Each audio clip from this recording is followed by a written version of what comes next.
Man, the Cavs can't catch a break. What's up, folks? Fred Richani, the Sports Courier, your home for sports news, updates, interviews, and everything in between. If you're new here, please consider subscribing.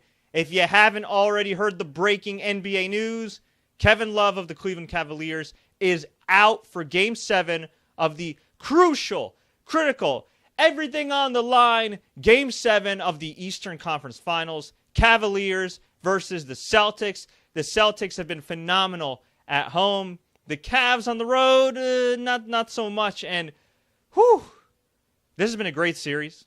It's been back and forth. LeBron James the other night, 46 points, a near triple-double. This guy is continuing to prove that he is one of the all-time greats. I mean, he's already been one of the all-time greats, but if he's not your top 5 dead or alive by now, I don't know what you're watching. I don't know what you're smoking. But whether you're LeBron James, whether you're Shaquille O'Neal in his prime, whether you're Michael Jordan in his prime, the reality is you can't do this alone. You can't go all the way alone. And with Kevin Love being out, I think that's a huge loss for the Cavs. Now, granted, they got LeBron James. To me, he might be the greatest player of all time when it comes to making other players around him better and putting them in positions to win. So, he could do that. But is Father Time going to catch up to James? I'm not saying necessarily like he's looking old right now because he's been phenomenal in these playoffs. I'm talking about, does he have another game like that left in him? I don't know. Celtics, they're fearless. They're a young team. Yeah, they got some vets like Al Horford, but for the most part, they're a pretty young team without Gordon Hayward, without Kyrie Irving, doing all this. Now, from a fan perspective, somebody who does not have a horse in this race, I personally would like to see the Cavs go all the way, go to the NBA Finals and face either the Rockets, which would be cool because Chris Paul would be going for his first NBA title, or the Warriors, which continues the 4th episode of this epic saga. Celtics fans may not like to hear this, but I'm just going to say this. While it's great the Celtics are fearless, while it would be an incredible story if the Celtics could defeat LeBron James and the Cavs and go on to the NBA Finals without Kyrie and Gordon Hayward, the reality is young teams in the NBA do tend to have a ceiling.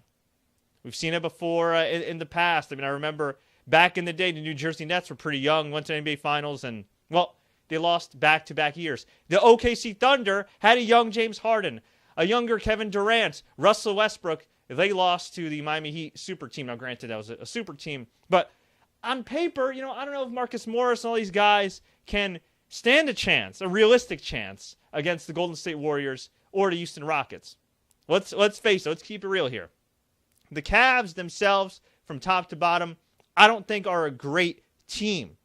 But I think LeBron James is so great that he's able to will them to be a great team and come up big in these spots. I mean, seriously, this is a guy that whether he goes to the Eastern Conference, the Western Conference, the Atlantic Division, the Southeast Division, he's a guy that literally shifts the balance of power in the NBA. So, with all that being said, I would like to see the Cavs advance. I think it would be a better NBA Finals, whether they face the Rockets or the Warriors. Celtics, it would be intriguing. And look, I could be wrong. Let's say the Celtics win Game 7. I could be wrong. Maybe they'll shock everybody again. Maybe, just maybe, Kyrie and Hayward will actually be able to play. Although, for them to be ingratiated into that lineup this late in the game, who the hell knows what'll happen there. But, folks, I want to hear from you. What do you think about these NBA playoffs so far? Who do you think takes Game 7 of the Eastern Conference Finals? Do you think the Cavs are done without Kevin Love? Let me know. Leave a comment below. If you enjoyed this update, please like, share, take care, and until next time, everybody, as always, enjoy the games and never count out LeBron James.